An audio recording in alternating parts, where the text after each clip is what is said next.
ದೆಹಲಿಯಲ್ಲಿ ಮೋದಿ ನೇತೃತ್ವದಲ್ಲಿ ಇಂದು 3 ಮಹತ್ವದ ಸಭೆಗಳನ್ನು ನಡೆಸಲಾಗ್ತಾ ಇದೆ. ಸರಣಿ ಸಭೆಯನ್ನು ನಡೆಸಲಾಗ್ತಾ ಇದೆ.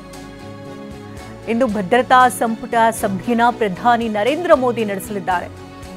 ಬೆಳಗ್ಗೆ 11 ಗಂಟೆಗೆ ಪ್ರಧಾನಿ ಮೋದಿ ನಿವಾಸದಲ್ಲಿ ಸಭೆಯನ್ನು ಹಮ್ಮಿಕೊಳ್ಳಲಾಗಿದ್ದು ಹೈ ವೋಲ್ಟೇಜ್ ಮೀಟಿಂಗ್ನಲ್ಲಿ ಪ್ರಮುಖ ನಿರ್ಧಾರವನ್ನು ತೆಗೆದುಕೊಳ್ಳುವ ಸಾಧ್ಯತೆ ಇದೆ. ಮೊದಲಿಗೆ ಭದ್ರತಾ ಕ್ಯಾಬಿನೆಟ್ ಸಭೆಯನ್ನು ನಡೆಸಲಿದ್ದಾರೆ ಮೋದಿ. ನಂತರ ಸಚಿವರ ಜೊತೆ ಪೊಲಿಟಿಕಲ್ ಅಫೇರ್ ಕಮಿಟಿ ಸಭೆ ಕೂಡ ನಡೆಸಲಿದ್ದಾರೆ. ಅಮಿತ್ ಶಾ, ರಾಜನಾಥ್ ಸಿಂಗ್, ನಿತಿನ್ ಗಡ್ಕರಿಗೆ ಬುಲಾವಣೆ ನೀಡಲಾಗಿದೆ.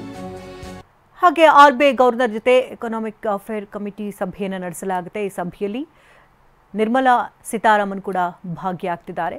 ಸರಣಿ ಸಭೆಗಳು, ಸಾಲು ಸಭೆಗಳನ್ನು ನಡೆಸಿದ್ದಾರೆ. ಈಗಾಗಲೇ ಸೇನೆಗೆ ಸಂಪೂರ್ಣ ಅಧಿಕಾರವನ್ನು ಪ್ರಧಾನಿ ಮೋದಿ ಕೊಟ್ಟಿದ್ದಾರೆ. ಅಭಯ ಹಸ್ತವನ್ನು ಚಾಚಿದ್ದಾರೆ. ಇದೆಲ್ಲದರ ಬೆನ್ನಲ್ಲೇ ಇವತ್ತು 11 ಗಂಟೆಗೆ ಪ್ರಧಾನಿ ಮೋದಿ ನಿವಾಸದಲ್ಲಿ ಸಭೆಯನ್ನು ಹಮ್ಮಿಕೊಳ್ಳಲಾಗಿದ್ದು ಸಾಕಷ್ಟು ಕುತೂಹಲಕ್ಕೆ ಗರಿಕೆದರುತ್ತೆ. ಯಾಕಂದ್ರೆ 24ರಿಂದ ಅಭಿ ಸೈಡ್ ತಗೊಳ್ಳೋದು ಬೆಟರಾ ಅಥವಾ ಅಪಾರ್ಟ್ಮೆಂಟ್ ತಗೊಳ್ಳೋದು ಬೆಟರಾ? ಚಿಂತೆ ಯಾಕೆ? ಒಬ್ಬ ರಿಯಲ್ ಎಸ್ಟೇಟ್ ಎಕ್ಸ್ಪರ್ಟ್ ಜೊತೆ ಮಾತಾಡು. ಹೌದಾ? ಹೇಗೆ? Boss Vala B the boss.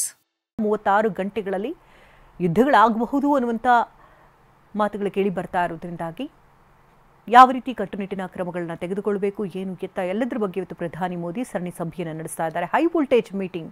ಇನ್ನು ಹೈ ವೋಲ್ಟೇಜ್ ಮೀಟಿಂಗ್ನಲ್ಲಿ ಪ್ರಮುಖ ನಿರ್ಧಾರಗಳನ್ನು ಇವತ್ತು ಪ್ರಧಾನಿ ಮೋದಿ ತೆಗೆದುಕೊಳ್ತಿದ್ದಾರೆ. ಭದ್ರತಾ ಕ್ಯಾಬಿನೆಟ್ ಸಭೆಯನ್ನು ಪ್ರಧಾನಿ ಮೋದಿ ನಡೆಸಲಿದ್ದಾರೆ.